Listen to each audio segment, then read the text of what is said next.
My plan for my life was to have a child every 2 years. I had that mapped out. I was going to have a kid every 2 years. I didn't know how many. I wanted a big family, so we had a boy first, and then 2 years later, another boy. And at 22 months old, we found a tumor. Suddenly, we were thrown into a whole different world, a world I didn't even know existed. And we were thrown into the medical world, into surgery, into the hospital, into chemotherapy.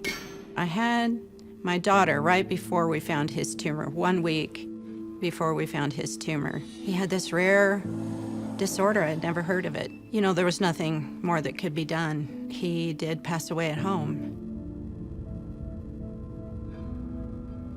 In the meantime, we had another son. It started with my daughter. She got bone cancer on her rib. My husband got thyroid cancer. And then he got Burkitt's lymphoma. I've never seen chemotherapy that tough.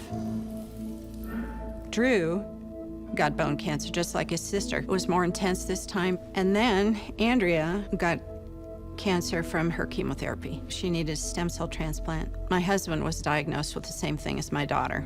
Andrea recovered very quickly. Drew kept getting bad news and bad news and bad news, you know. My son passed away 3 weeks before my husband.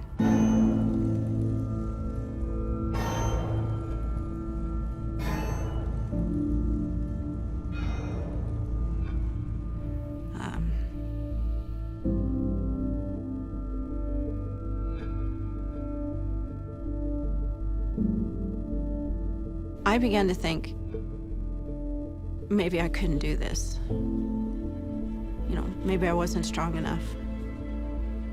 You know, I began to think that I might fail. But the Lord was not going to allow me to fail. And I know that that's not unique to me. That He does that for everybody. It's not always about us.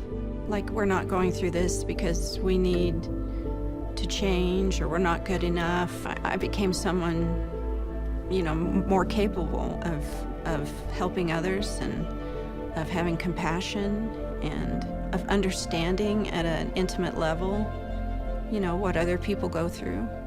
And I found a great deal of joy in using the things that I've learned to help other people, especially families who have children with cancer.